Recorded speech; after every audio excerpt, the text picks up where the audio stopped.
Welcome to another thrilling installment of Isolated Literary Society Presents Daily Austen, thesarahshay. Today we will be reading chapter 40 of Emma. Woo. We're in the home stretch, you guys. Things are getting really exciting now. We just, for Mr. Frank Churchill at the end of last week rescued Harriet from a terrifying ordeal with some poor people. She met some poor people and rescued her from them. It was immediately terrifying. It was horrifying.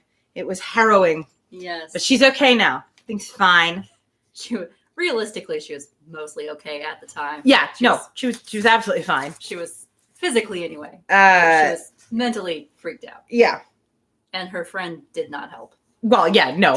Her friend was like, bye, like leapt over a fence or like a hedge or something, just like, just fucked up out of there. Excuse me. Yelling at her to follow. Oh, cool. Now it says unable to connect to chat, so I don't know if anybody is saying anything important in the chat or not. Oh, gosh. Hold on while I pull it up in on my phone so I can actually see if anybody tells me something important in the chat, like that my sound has gone away or some such thing. But we will be starting very shortly as soon as I open this nonsense up.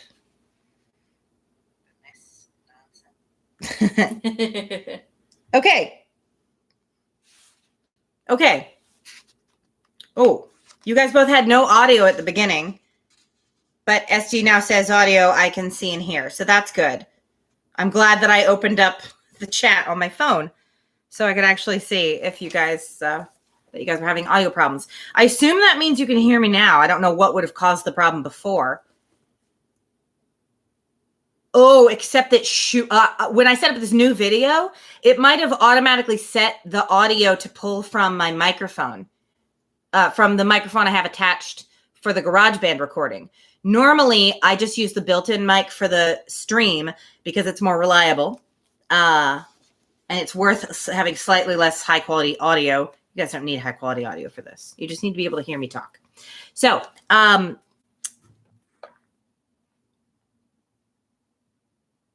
okay, cool. So now it's working. That's great. All right, well, let me know if the sound suddenly turns off because my mic is slightly unreliable. Let us begin, chapter 40. A very few days had passed after this adventure, when Harriet came one morning to Emma with a small parcel in her hand, and after sitting down and hesitating, thus began.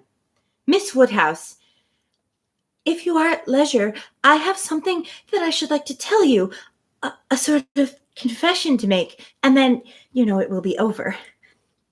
Emma was a good deal surprised, but begged her to speak. It was a seriousness in Harriet's manner which prepared her, quite as much as her words, for something more than ordinary. It is my duty, and I'm sure it is my wish, she continued, to have no reserves with you on this subject. As I am, happily, quite an altered creature in one respect, it is very fit that you should have the satisfaction of knowing it. I do not want to say more than is necessary. I am too much ashamed of having given way as I have done, and I dare say you understand me. Yes, said Emma, I hope I do. How could I so long a time be fancying myself? Cried Harriet warmly. It seems like madness. I can see nothing at all extraordinary in him now. I do not care whether I meet him or not, except that of the two I had rather not see him, and indeed I would go any distance round to avoid him, but I do not envy his wife in the least. I neither admire her nor envy her as I have done. She is very charming, I dare say, and all that, but I think her very ill-tempered and disagreeable. I shall never forget her look the other night. However, I assure you, Miss Woodhouse, I wish her no evil. No, let them be ever so happy together, it will not give me another moment's pang. And to convince you that I have been speaking truth, I am now going to destroy what I ought to have destroyed long ago, what I ought never to have kept. I know that very well, blushing as she spoke. However, now I will destroy it all, and it is my particular wish to do it in your presence, that you may see how rational I am grown.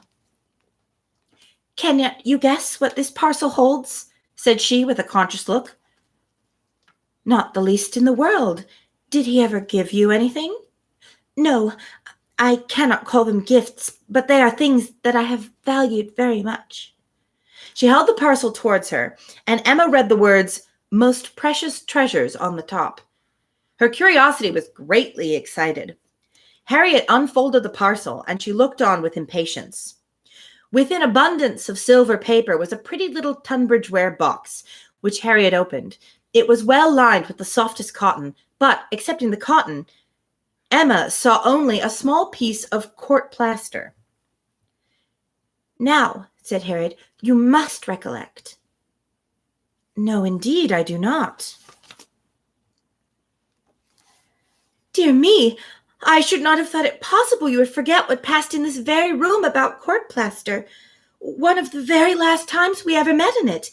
It was but a very few days before I had my sore throat, just before Mr. and Mrs. John Knightley came. I think the very evening. Do you not remember his cutting his finger with your new penknife and your recommending court plaster? But as you had none about you and knew I had, you desired me to supply him, and so I took mine out and cut him a piece, but it was a great deal too large, and he cut it smaller and kept playing some time with what was left before he gave it back to me. And so then, in my nonsense, I could not help making a treasure of it. So I put it by, never to be used, and looked at it now and then as a great treat. Oh, good God, Harriet. Seriously. Your ridiculousness is too much to be borne. Yes. I'm assuming court plaster is some kind of bandaging. It must be, yeah. I always wondered where the term a plaster to refer to a Band-Aid in right. Yeah, a bandage in the UK came from. Like Presumably it is Paris. whatever this is. Well, it's spelled Plaistr, but I was kind of I guessed plaster. And now that I've seen that it's, I'm gonna figure out some way that I can like prop my phone up so that I can actually see if you guys say something. Yeah. That's a good I wish I could turn it question. sideways. I hope that's okay. It's pushing one of the buttons on the keyboard, but it doesn't seem to be doing anything. So hopefully that's fine. Okay. Anyway, yes, Harriet is too ridiculous for words. Yeah. I mean, look, I used to have a little music box in my room when I was a kid. And in that music box, starting in elementary school and going through high school, I would put things in there that were mementos of people I had a crush on. And I had ridiculous things in there, like a candy box that, you know, I had shared some candy with a guy I liked in middle school, and I'd saved the box. Yeah. Like, that's pretty ridiculous, but like, just a piece of bandage that he had like toyed with. Good God, woman. Yeah, seriously. My dearest Harriet, cried Emma, putting her hand before her face and jumping up. You make me more ashamed of myself than I can bear. Remember it? I remember it all now, all except your saving this relic. I knew nothing of it till this moment, but the cutting the finger and my recommending court plaster and saying I had none about me. Oh, my sins, and I had plenty all the while in my pocket. One of my senseless tricks. I deserve to be under a continual blush all the rest of my life. Well, sitting down again, go on, what else?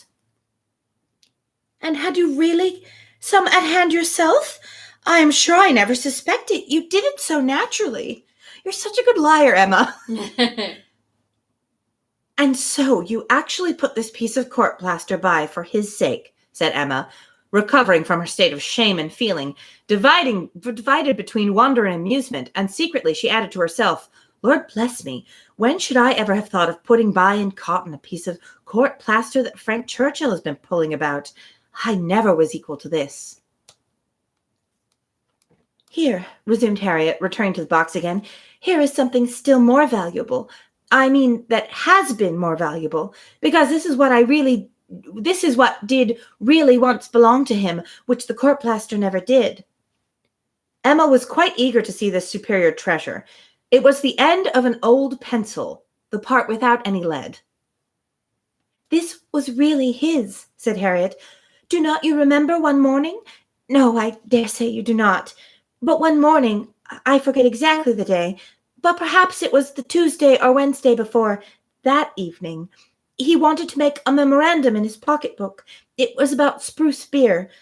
Mr. Knightley had been telling him something about brewing spruce beer, and he wanted to put it down, and when he took out his pencil, there was so little lead that he soon cut it all away, and it would not do, so you lent him another, and this was left upon the table as good for nothing. But I kept my eye on it, and as soon as I dared, caught it up, and never parted with it again from that moment. I do remember it, cried Emma. I perfectly remember it. Talking about spruce beer. Oh, yes, Mr. Knightley and I both saying we liked it, and Mr. Elton seeming resolved to learn to like it too. I perfectly remember it. Oh, stop. Mr. Knightley was standing just here, was not he? I have an idea he was standing just here. I do not know. I cannot recollect. It is very odd, but I cannot recollect. Mr. Elton was sitting here, I remember, much about where I am now. Well, go on. Oh, that's all. I have nothing more to show you or to say, except that I am going to throw them both behind the fire, and wish you to see me to do it. Oh, my poor dear Harriet, and have you actually found happiness in treasuring up these things? Yes, simpleton as I was, but I am quite ashamed of it now, and wish I could forget as easily as I can burn them. It was very wrong of me, you know, to keep any remembrances after he was married.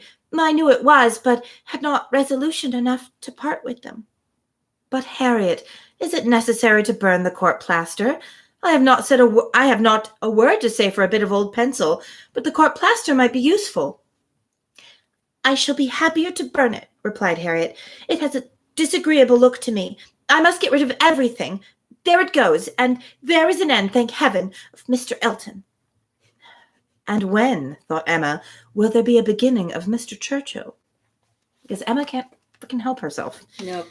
And even though she's like, oh, I definitely won't help them. Yeah. Unless it just is convenient to do so. Yeah. She's like, I mean, unless there's just something I can do that's like, I would do anyway, but like, it only occurs to me because I think they should be together. I might still do that, but nothing else. That was in the last chapter, if you missed it. Yes. Ugh.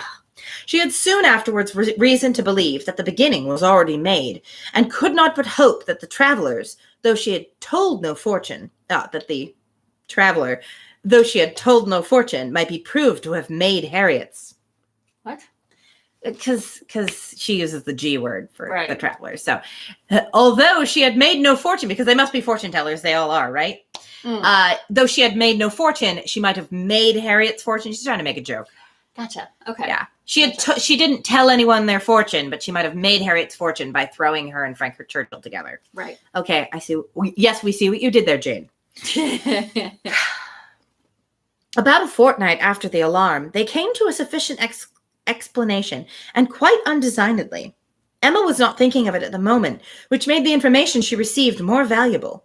She merely said in the course of some trivial chat, Well, Harriet, whenever you marry, I should advise you to do so-and-so, and thought no more of it till after a moment's silence she heard Harriet say, in a very serious tone, I shall never marry. Harriet then looked up, and immediately saw how it was, and after a moment's debate as to whether it should pass unnoticed or not, replied, Never marry. This is a new resolution. It is one I never shall change, however. And another short hesitation. I hope it does not compliment to Mr. Elton. Mr. Elton, indeed, cried Harriet indignantly. Oh, no. And Emma could just catch the words, so superior to Mr. Elton. She then took a longer time for consideration. Should she proceed no further? Should she let it pass and seem to suspect nothing? Perhaps Harriet might think her cold or angry if she did. Or perhaps if she were totally silent, it might only drive Harriet into asking her to hear too much. And against anything like such an unreserve as had been, such an open and frequent discussion of hopes and chances, she was perfectly resolved. She believed it would be wiser for her to say and know at once all that she meant to say and know. Plain dealing was always best. She had previously determined how far she would proceed on any application of the sort, and it would be safer for both to have the judicious law of her own brain laid down at speed. She was decided, and thus spoke. Harriet, I will not affect to be in doubt of your marrying. Your resolution, or rather your expectation of never marrying, results from an idea that the person whom you might prefer would be too greatly your superior in situation to think of you. Is not it so? Oh, Miss Woodhouse, believe me, I have not the presumption to suppose, indeed I am not so mad, but it is a pleasure to me to admire him at a distance, and to think of his infinite superiority to all the rest of the world, with the gratitude, wonder, and veneration which are so proper in me especially. I am not at all surprised at you, Harriet. The service he rendered you was enough to warm your heart. Again, with the assumptions. Yes. Yes, we know. Service? Oh, it was such an inexpressible obligation. The very recollection of it, and all I felt at the time when I saw him coming, his noble look, and my wretchedness before. Oh, such a change! In one moment, such a change! From perfect misery to perfect happiness. It is very natural. It is natural and it is honorable. Yes, honorable, I think, to choose so well and so gratefully. But that it will be a fortunate preference is more than I can promise. I do not advise you to give way to it, Harriet. I do not by any means engage for its being returned. Consider what you are about. Perhaps it will be wisest in you to check your feelings while you can. At any rate, do not let them carry you far, unless you are persuaded of his liking you. Be observant of him. Let his behavior be the guide of your sensations.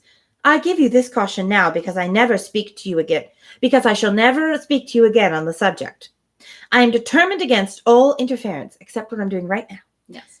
Henceforth, I know nothing of the matter. Let no name ever pass our lips. We were very wrong before. We will be cautious now. He is your superior, no doubt, and there do seem objections and obstacles of a very serious nature. But yet, Harriet, more wonderful things have taken place. Placing your thoughts to him is a mark of good taste which I shall know how to value.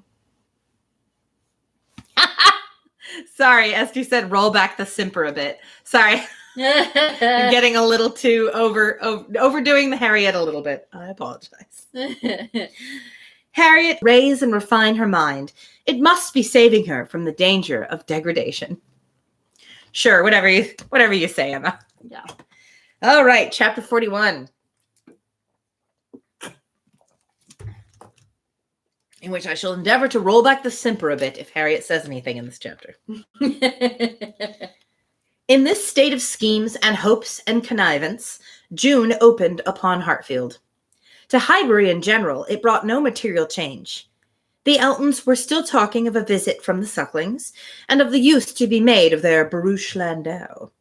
And Jane Fairfax was still at her grandmother's, and as the return of the Campbells from Ireland was again delayed, and August, instead of midsummer, fixed for it, she was likely to remain there full 2 months longer, provided at least she were able to defeat Mrs. Elton's activity in her service, and save herself from being hurried into a delightful situation against her will. Oh, by the way, we did look up barouche landau, or Esty looked it up. I think I can credit Esty for this. That a barouche and a landau were two different kinds of carriages, and a barouche landau was kind of a combination. It was the best features of both, I believe, was the idea there. So now you know what a barouche landau is. I wonder, though, if her constantly mentioning it was actually Jane Austen trying to recommend, maybe it was kind of a, not quite fashionable. And so her constantly bragging about them having it was actually kind of silly or something. It seems like the kind of thing she'd have Mrs. Elton do. But I don't know that much. Quite possibly. I don't know. Mr. Knightley, who, for some reason best known to himself, had certainly taken an early dislike to Frank Churchill, was only growing to dislike him more. He began to suspect him of some double dealing in his pursuit of Emma. That Emma was his object appeared indisputable. Everything declared it. His own attentions, his father's hints, his mother-in-law's guarded silence, it was all in unison. Words, conduct, discretion, and indiscretion told the same story. But while so many were devoting him to Emma, and Emma herself making him over to Harriet, Mr. Knightley began to suspect him of some inclination to trifle with Jane Fairfax. He could not understand it, but there were symptoms of intelligence between them. He thought so at least. Symptoms of admiration on his side, which, having once observed, he could not persuade himself to think entirely void of meaning, however he might wish to escape any of Emma's errors of imagination. She was not present when the suspicion first arose. He was dining with the Randalls family and Jane at the Eltons, and he had seen a look, more than a single look, at Miss Fairfax, which, from the admirer of Miss Woodhouse, seemed somewhat out of place. When he was again in their company, he could not help remembering what he had seen, nor could he avoid observations which, unless it were like Cowper and his fire at twilight, myself creating what I saw, presumably this is a reference, brought him yet stronger suspicion of there being a something of private liking, of private understanding even, between Frank Churchill and Jane. He had walked up one day after dinner, as he very often did, to spend his evening at Hartfield. Emma and Harriet were going to walk. He joined them, and on returning they fell in with a larger party who, like themselves, judged it wisest to take their exercise early, as the weather threatened rain. Mr. and Mrs. Weston and their son, Miss Bates and her niece, who had accidentally met. They all united, and on reaching Hartfield gates, Emma, who knew it was exactly the sort of visiting that would be welcome to her father, pressed them all to go in and drink tea with him. The Randalls party agreed to it immediately, and after a pretty long speech from Miss Bates. Is that a pretty long speech or a pretty long speech? I don't know. Is there a comma? No, but I'm just wondering, nowadays I would read it as a pretty long speech. But I'm just wondering, seems like that's what Miss Bates would do. Yeah. And yet, I'm just, sorry, thinking aloud there. Which first few persons listened to, she also found it possible to accept dear Miss Woodhouse's most obliging invitation. As they were returning into the grounds, Mr. Perry passed by on horseback. The gentleman spoke of his horse. "By the by," said Frank Churchill to Mrs. Weston presently, "what became of Mr. Perry's plan of setting up his carriage?" Mrs. Weston looked surprised and said, "I did not know he ever had any such plan." "Nay, I had it from you. You wrote me word of it 3 months ago." "Me? Impossible." "Indeed you did. I remember it perfectly. You mentioned it as what was certainly to be very soon. Mrs. Perry had told somebody and was extremely happy about it. It was owing to her persuasion, and she thought his being out in bad weather did him a great deal of harm. You must remember it now." "Upon my word, I never heard of it till this moment." "Never? Really never? Oh, bless me, how could it be? Then I must have dreamt it. But I was completely persuaded. Miss Smith, you walk as if you were tired. You will not be sorry to find yourself at home." "What is this? What is this?" cried Mr. Weston. "About Perry and a carriage. Is Perry going to set up his carriage, Frank? I'm glad he can afford it. You had it from himself, had you?" "No, sir," replied his son, laughing. "I seem to have had it from nobody. Very odd. I really was persuaded of Mrs. Weston's having mentioned it in one of her letters to Enscombe many weeks ago with all these particulars, but as she declares she never heard a syllable of it before, of course it must have been a dream. I am a great dreamer. I dream of everybody at Highbury when I am away, and when I have gone through my particular friends, then I begin dreaming of Mr. and Mrs. Perry." Nice try, Frank. "It is odd, though," observed his father, "that you should have had such a regular, connected dream about people whom it was not very likely you should be thinking of at Enscombe. Perry setting up his carriage, and his wife's persuading to it out of care for his health. Just what will happen, I have no doubt, some time or other. Only a little premature. What an air of probability sometimes runs through a dream, and at others, what a heap of absurdities it is. Well, Frank, your dream certainly shows that Highbury is in your thoughts when you are absent. Emma, you are a great dreamer, I think." Emma was out of hearing. Emma was out of hearing. She had hurried on before her guests to prepare her father for their appearance, and was beyond the reach of Mr. Weston's hint. "Why, to own the truth," cried Miss Bates, who had been trying in vain to be heard the last 2 minutes, "if I must speak on the subject—" "Must you?" "There is no denying that Mr. Frank Churchill might have, though I do not mean to say he did not dream it, I'm sure I have sometimes the oddest dreams in the world, but if I am questioned about it, I must acknowledge that there was such an idea last spring, for Mrs. Barry herself mentioned it to my mother, and the Coles knew of it as well as ourselves, but it was quite a secret, known to nobody else, and only thought of about 3 days. The Mrs. Perry was very anxious he should have a carriage, and came to my mother in great spirits one morning because she thought she had prevailed. Jane, don't you remember Grandmamma's telling us of it when we got home? I forget where we had been walking to. Very likely to Randall's. Yes, I think it was to Randall's. Mrs. Perry was always particularly fond of my mother. Indeed, I do not know who is not. And she had mentioned it to her in confidence. She had no objection to her telling us, of course, but it was not to go beyond. And from that day to this, I never mentioned it to a soul that I know of. At the same time, I will not positively answer for my having never dropped a hint, because I know I do sometimes pop out a thing before I am aware. I'm a talker, you know. I'm rather a talker, and now and then I have let a thing escape me, which I should not. I'm not like Jane. I wish I were. And I will answer for it. She never betrayed the least thing in the world. Oh, where is she? Oh, just behind. Perfectly remembering Mrs. Perry's coming. Extraordinary dream indeed. They were entering the hall. Mr. Knightley's eyes had preceded Mrs. Bates in a glance at Jane. From Frank Churchill's face, where he thought he saw confusion suppressed or laughed away, he had involuntarily turned to hers, but she was indeed behind and too busy with her shawl. Mr. Weston had walked in. The 2 other gentlemen waited at the door to let her pass. Mr. Knightley suspected in Frank Churchill the determination of catching her eye. He seemed watching her intently. In vain, however, if it were so. Jane passed between them into the hall and looked at neither. There was no time for further remark or explanation. The dream must be borne with, and Mr. Knightley must take his seat with the rest round the large, modern, circular table which Emma had introduced at Hartfield, and which none but Emma could have had the power to place there and persuade her father to use, instead of the small-sized Pembroke on which 2 of his daily meals had, for 40 years, been crowded. Tea passed pleasantly, and nobody seemed in a hurry to move.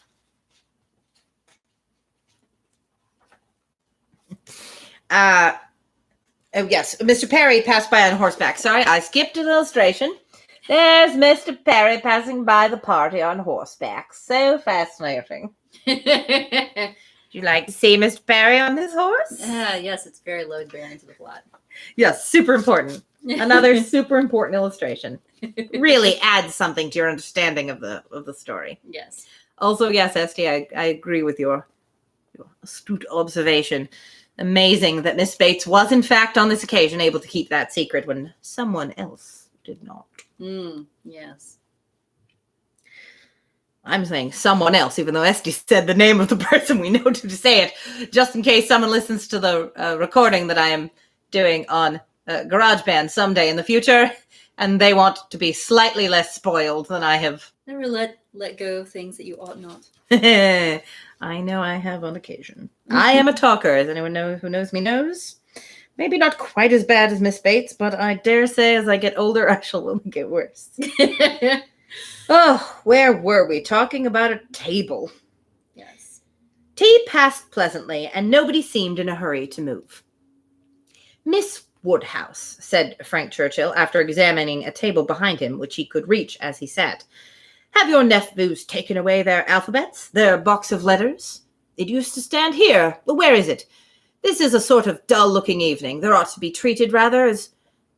This is a sort of dull-looking evening that ought to be treated rather as winter than summer. We had great amusement with those letters one morning. I want to puzzle you again. Oh, hello, Aaron. Glad you were able to join us today. Emma was pleased with the thought, and producing the box, the table was quickly scattered over the alphabets, which no one seemed so much disposed to employ as their 2 selves. They were rapidly forming words for each other, or for anybody else who would be puzzled. The quietness of the game made it particularly eligible for Mr. Woodhouse, who had often been distressed by the more animated sort, which Mr. Weston had occasionally introduced, and who now sat happily occupied in lamenting with tender melancholy over the departure of the poor little boys, or in fondly pointing out, as he took up any stray letter near him, how beautifully Emma had written it. Frank Churchill placed a word before Miss Fairfax. She gave a slight glance round the word and applied herself to it. Frank was next to Emma, Jane opposite to them, and Mr. Knightley so placed as to see them all, and it was his object to see as much as he could, with as little apparent observation. The word was discovered, and with a faint smile pushed away. If meant to be immediately mixed with the others and buried from sight, she should have looked on the table instead of looking just across, for it was not mixed. And Harriet, eager after every fresh word, and finding out none, directly took it up and fell to work. She was sitting by Mr. Knightley, and turned to him for help. The word was blunder, and as Harriet exultingly proclaimed it, there was a blush on Jane's. How the delicacy, the discretion of his favourite could have been so lain asleep?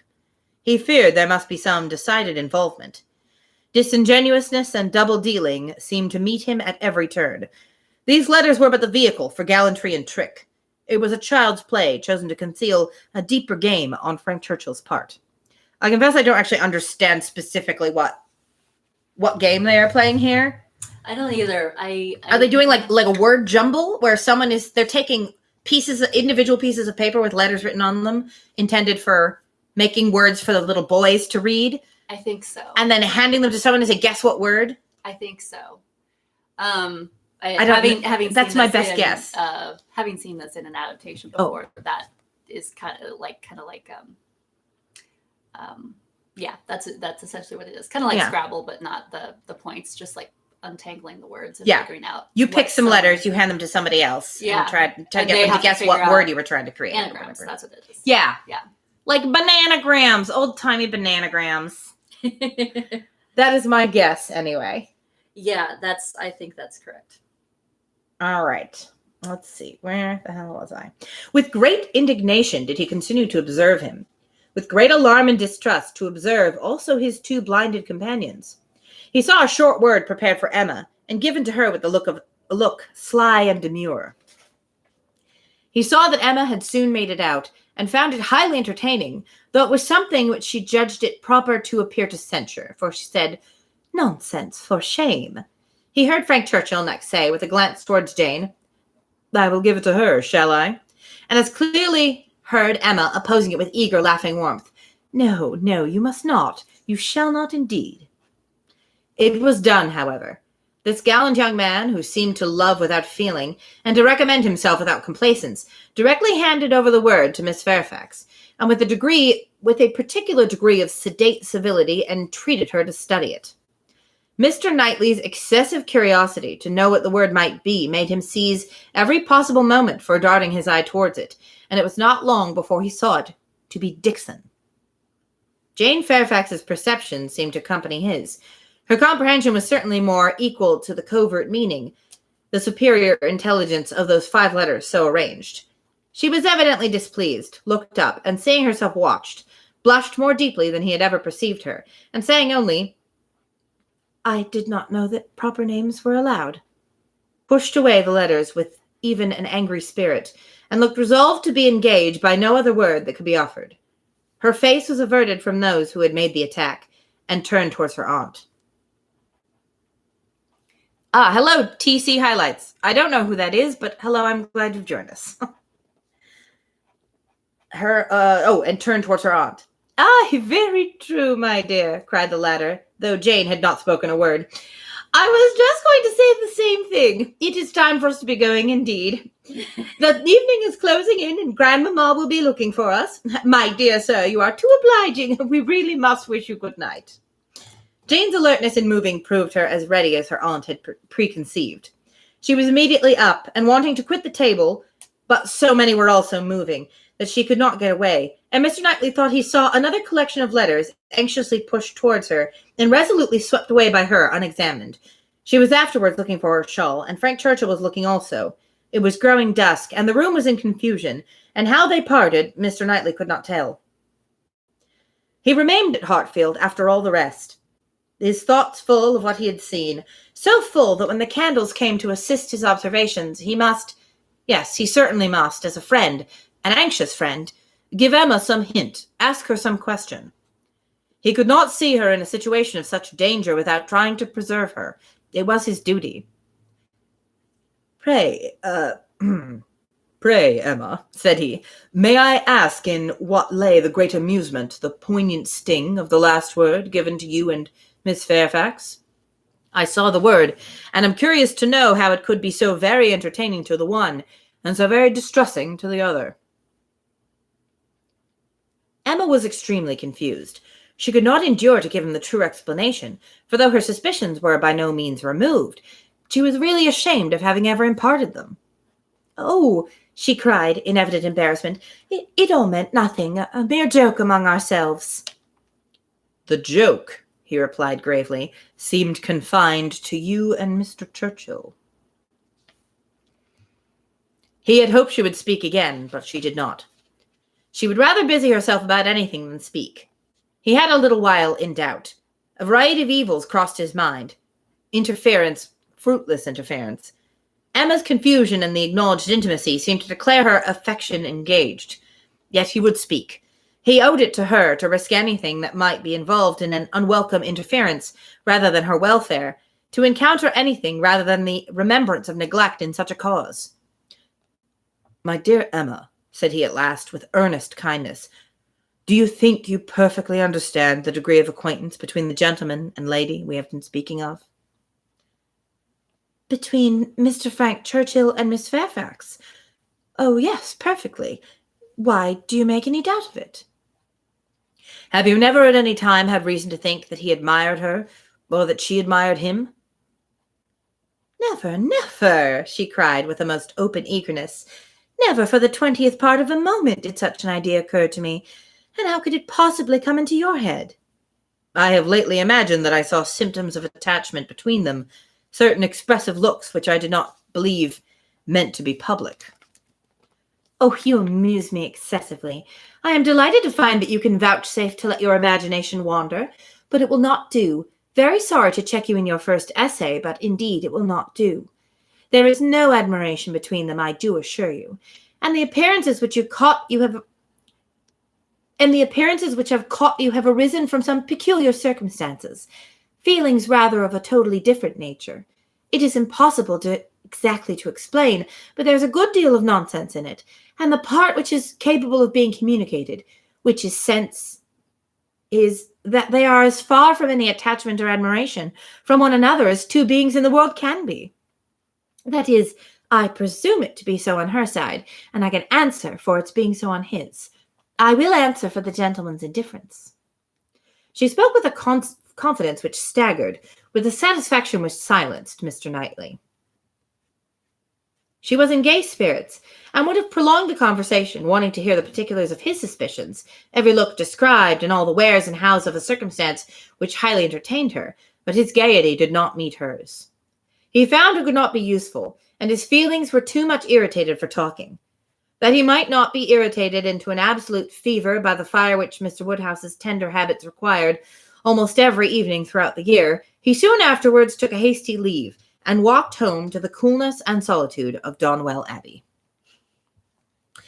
All right. Well, that is the end of chapter 41. I just want to see how long. Oh, yeah. Unfortunately, 42 is quite a long one, so we're definitely not going to do a third chapter, even though we're wrapping up just a little on the early side. So I will see you all again tomorrow, I hope, for chapter 42. That was very interesting. We've never gotten Mr. Knightley's perspective before in the book, right? I don't think so. It was unexpected for us to suddenly go into his perspective. Yeah. I've often been annoyed when books switch perspectives too frequently. This obviously is not too frequently. This is the first time we've had anyone else's perspective but Emma's for more than like a line. So, yeah. Thought that was and that conversation between Jane and Mr. Weston, presumably she was overhearing. Because we heard a fair bit of that. Yeah, but it was just dialogue. Oh, right. Yeah. Yes. As if Emma was not observing it, the narrator was. Right. The readers were observing it. But yeah, we didn't get anyone else's perspective on the conversation. That's true. Yeah, so that's it for today. Thank you for listening. Sorry about the technical difficulties up top. I'm glad at least we were able to still read a couple of chapters today. So thanks, everyone. And please, I don't know, maybe like let a person know about this that you think would enjoy it. I've really been enjoying doing this, and it'd be kind of nice if a few more people were listening. Obviously, we're pretty close towards the end now, but there may be some people who are familiar with the story of Emma who would enjoy just hearing the end, or people you want to tell to go check out the previous chapters. I don't know. Could be fun. Also, I'm still taking recommendations or feedback about reading another book after this. Let me know if you would like me to read another book after this, if you have an opinion about what kind of book, whether it was something similar to this or something very different, a specific book. I'm willing to take any feedback about that to help make my decision. So on that note, I shall say goodbye to you all. And I hope you all have a good day. Goodbye. Carolyn says goodbye as well.